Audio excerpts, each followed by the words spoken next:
शून्य से चेतना का उदय और त्रिआयामी अस्तित्व का निर्माण। जब चेतना शून्य से उत्पन्न हुई तो उसने स्वयं को पहचाना और स्वयं के रूप में अस्तित्व में आई। यह एकता थी जो प्रथम आयाम के रूप में जानी गई। जब इस चेतना ने उद्देश्य और मिशन को प्रक्षिप्त किया तो स्वयं ने स्वयं को दो भागों में विभाजित कर लिया।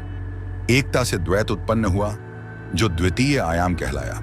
इसके बाद द्वितीय आयाम ने स्वयं को विभाजित किया और सकारात्मक और नकारात्मक ऊर्जा की रचना की। इन दोनों के मध्य में एक तटस्थ बिंदु उत्पन्न हुआ जिसे तटस्थता कहा गया।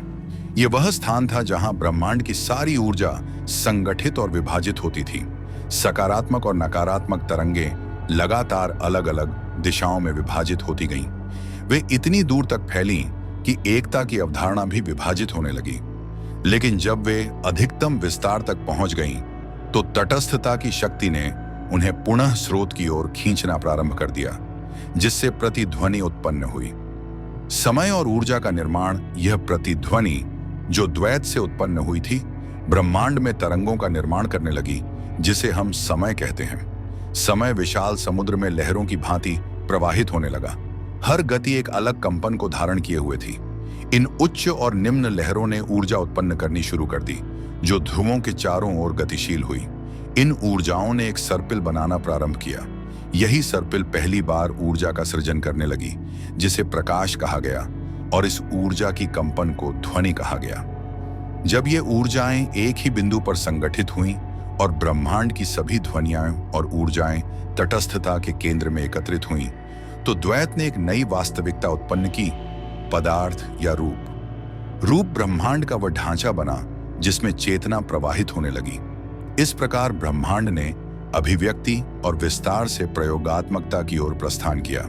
इस प्रयोगात्मकता ने ब्रह्मांड की चेतना और ध्रुवीयता को उनके द्वारा निर्मित प्रत्येक वस्तु का अनुभव करने का अवसर प्रदान किया। यही कारण है कि समय स्थान में परिवर्तित हो गया। इस प्रक्रिया के माध्यम से ब्रह्मांड के प्रत्येक दृष्टिकोण को प्रयोग के रूप में स्वीकार किया गया।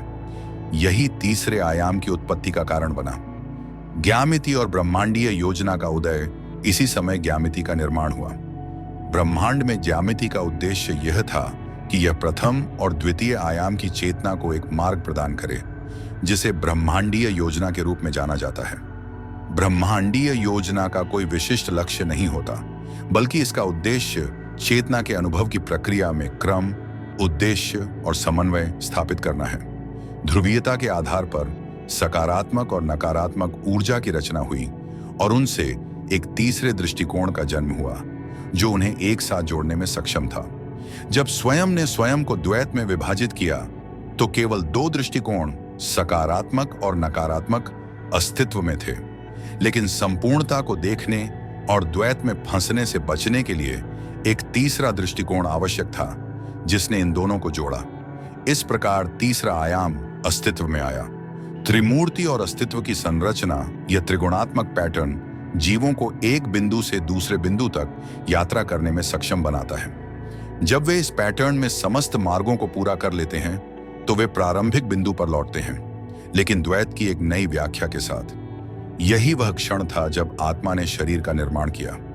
आत्मा, चेतना और शरीर मिलकर सत्ता का निर्माण करते हैं। एक सत्ता में ये तीन कंपन होते हैं जो ब्रह्मांड की चेतना को अनुभव के माध्यम से समझने में सहायता करते हैं। त्रिमूर्ति, होली ट्रिनिटी, तीन मूलभूत तत्वों का प्रतिनिधित्व करती है: कंपन, वाइब्रेशन, चेतना ऊर्जा, एनर्जी, आत्मा पदार्थ, मैटर, शरीर।